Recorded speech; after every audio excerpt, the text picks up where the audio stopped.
IPL போட்டிகளில் கடந்த 2 சீசன்களிலுமே கோப்பை வென்று முரட்டு ஃபார்ம்ல இருக்கும் ராயல் சேலஞ்ச் பெங்களூர் அணி ஐபிஎல் வரலாற்றில் இதுவரைக்குமே யாரும் செய்யாத ஹாட்ரிக் கோப்பையை வென்று சாதனை படைக்க தீவிரம் காட்டிட்டுமே இருக்காங்க. இந்த நிலையில் ஐபிஎல் 2027 சீசனுக்கு முன்னாடி அணியை மேலுமே வலுவாக கட்டமைக்க தற்போதுல இருந்தே பல வேலைகளுமே ஆரம்பிக்கப்பட இருக்கா. இந்த நிலையில் ஐபிஎல் 2027 சீசனுக்கு முன்னாடி 3 முக்கிய வீரர்களை வெளியேற்றி மாற்றாக தரமான வீரர்களை வாங்க முடிவுமே பண்ணிருக்காங்க. மேலும் இந்த 3 வீரர்களை ட்ரேடிங்ல கேட்டாலுமே கொடுக்க ஆர்சிபி அணி நிர்வாகம் முடிவு பண்ணிருக்காங்க. அந்த 3 வீரர்கள் குறித்த தகவல் தற்போது வெளியாகி வைரலுமே ஆகிட்டு இருக்கு. அதுல முதலாவதாக இருப்பது நம்ம ஜிதேஷ் சர்மா அவர்கள் தானா.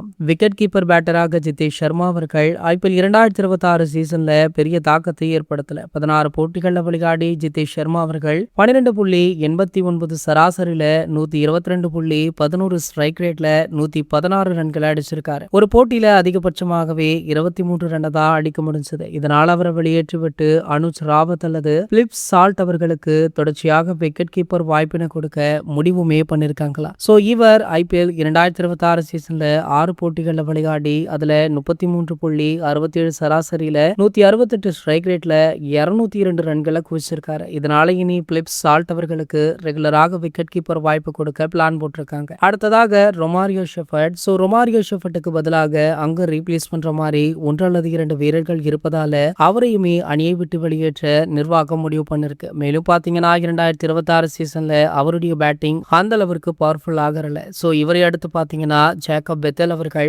அவர்கள் கண்டிப்பாக மிகப்பெரிய அளவுல 2026ல சொதப்பிருக்காரு. சோ பிலிப் சால்ட் அவர்களுக்கு பதிலாக உள்ள வந்த ஜேக்கப் பெத்தல் அவர்கள் அந்த இடத்தை சரியாக பயன்படுத்திக் கொள்வார் அப்படின்னு எதிர்பார்க்கப்பட்டது. 2026 T20 உலகக்கோப்பையில சூப்பராக ஆடிய பெத்தல் அவர்கள் அடுத்து ஐபிஎல் போட்டியிலுமே சிறப்பாக சோபிப்பார் அப்படின்னு எதிர்பார்க்கப்பட்டது.